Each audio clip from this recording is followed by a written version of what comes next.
नमस्कार, आप सभी का बहुत बहुत स्वागत है इंडिया न्यूज़ और न्यूज़ एक्स में। मैं हूं आपके साथ कशिश पांडे। तो दोस्तों, आज हमारे साथ एक ऐसी कलाकार मौजूद हैं जो कि माता सीता का किरदार निभाने जा रही हैं, वो भी इतने बड़े मंच पे।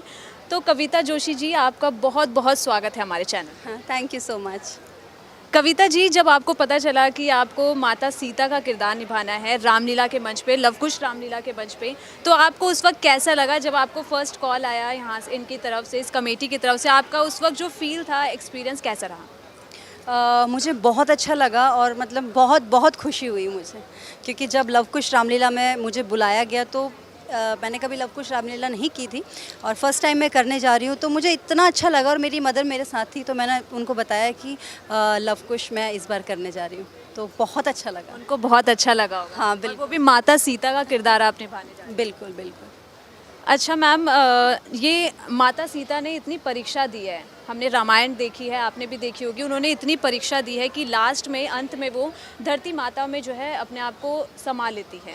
तो आजकल ऐसी बहुत सी महिलाएं हैं जो उसी दौर से गुजर रही हैं, कहीं ना कहीं वो बहुत परेशान है अपने जीवन में। तो उनके लिए आप कुछ बोलना चाहेंगे? देखिए, परेशानी हर किसी की ज़िंदगी में आती है, चाहे किसी की भी ज़िंदगी हो। मुझे नहीं लगता कि इस दुनिया में कोई ऐसा हो जिसे कोई परेशानी नहीं हो, क्योंकि परेशानी सबको आती है। और कहते हैं ना कि उतार चढ़ाव ज़िंदगी के दो पहलू हैं।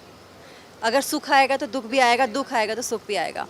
लेकिन कभी हार नहीं माननी चाहिए, चाहे कोई भी हो। और ख़ास तौर पे फीमेल्स को बहुत जल्दी डिसीजन ले लेती हैं और मतलब कुछ सोचती नहीं है, लेकिन सोचना चाहिए। अगर आपको कोई चीज़ बुरी लग रही है, आप उससे पीछे हट जाओ। कोई आप पे बर्डन तो है नहीं, आप उससे पीछे हट जाओ, अपनी ज़िंदगी को अच्छे से जियो। तो कभी घबराना नहीं चाहिए, बल्कि चुनौतियों का सामना करना चाहिए। माता सीता जी जो थी वो हमेशा अपने परिवार को लेके चलती थी। वो राम जी के साथ वनवास भी गई थी उनके साथ। तो आपने माता सीता का किरदार जब निभाया, तो उससे आपने उसके लिए रिहर्सल करी होगी। रामलीला के मंच पे आप जाने वाली हैं, तो आपने उनके किरदार की जब प्रैक्टिस करते वक्त आपने क्या कुछ सीखा उनके किरदार से? बहुत कुछ सीखा, क्योंकि हम जब फिल्में करते हैं तो उनका एक अलग कॉन्सेप्ट होता है।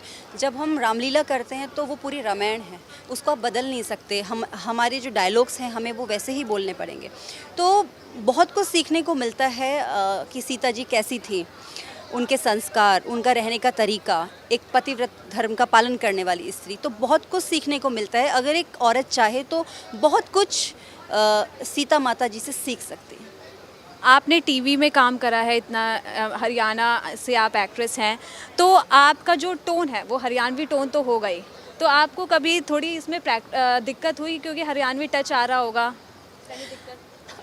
नहीं, बेसिकली मैं उत्तराखंड से हूँ और मैं हरियाणवी फ़िल्में करती हूँ। तो दिक्कत इसलिए नहीं आई क्योंकि मैं उत्तराखंड से हूँ। और जब मैं यहाँ के डायलॉग्स बोलती हूँ तो मेरी स्क्रिप्ट होती है और मैं डायलॉग्स याद करती हूँ, देन मैं उसे बोलती हूँ। अगर मेरा यहाँ पे मैं रही होती, पली बड़ी होती, मेरा ये टोन होता, तो शायद मेरा टोन आता। हाँ। आपने टीवी में काम करा है, अब आप इतने बड़े मंच पे काम करने जा रही हैं, रामलीला के मंच पे, वो भी लाइव परफॉर्मेंस देंगी, जो कि यहाँ पे लाखों करोड़ों लोग आते हैं देखने। तो आपको कुछ नर्वसनेस हो रही है क्या? उसके लिए क्या प्रिपरेशन करी आपने? मैंने बहुत सारी फ़िल्में की हैं, बहुत सारी फ़िल्में की हैं और मेरी ऑलमोस्ट जितनी भी फ़िल्में हैं हरियाणवी सुपरस्टार उत्तर कुमार जी के साथ है। बहुत सारे गाने किए हैं, अभी भी कर ही रही हूँ। और मैंने टीवी शोज़ में भी काम किया है, क्राइम पेट्रोल में। सो नर्वसनेस नहीं है मुझे बिल्कुल भी, क्योंकि मैं अपने काम को बहुत, मतलब कहते हैं ना, बहुत शिद्दत से करती हूँ। मैं बहुत मेहनत से काम को करती हूँ, चाहे वो फिल्म हो, चाहे वो गाना हो, चाहे अब ये रामलीला है।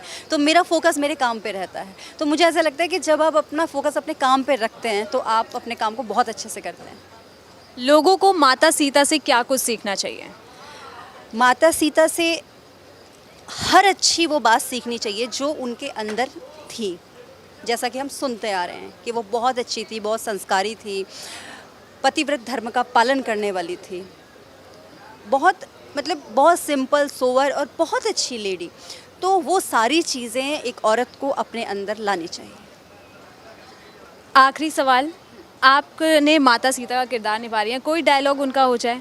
आ, बहुत सारे डायलॉग्स बोल चुकी मैं अभी तक। ठीक है, बोलती हूँ। एक और हमारे लिए। यदि आकांक्षा थी प्रेम दृष्टि की तो शिव धनुष तोड़ा होता। यदि बल था तो उसी स्वयंवर में सीता से नाता जोड़ा होता। तू योद्धा नहीं, चोटा है चोटा, हर कर लाया है एक अबला को, और अब भी जीतना चाहता है छल बल से अटल सत्यता को।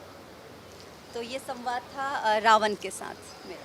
मैम आपका गेटअप हमें बहुत अच्छा लग रहा है, बट इतनी गर्मी में इतना हैवी गेटअप आप कैसे कैरी कर रही हैं? देखिए ये तो मेरा कॉस्ट्यूम है, और जो कॉस्ट्यूम दिया जाएगा वो मुझे पहनना ही पड़ेगा, लेकिन इसे पहन के मुझे बिल्कुल भी प्रॉब्लम नहीं हो रही, क्योंकि मुझे अच्छा लग रहा है कि मैं जिस किरदार को निभा रही हूँ मैंने उस किरदार का गेटअप लिया है, तो मुझे बहुत अच्छा लग रहा है इसे पहन के। माता सीता का किरदार निभाया। बिल्कुल। Thank you so much Kavita ji, आपका हमारे साथ जुड़ने के लिए।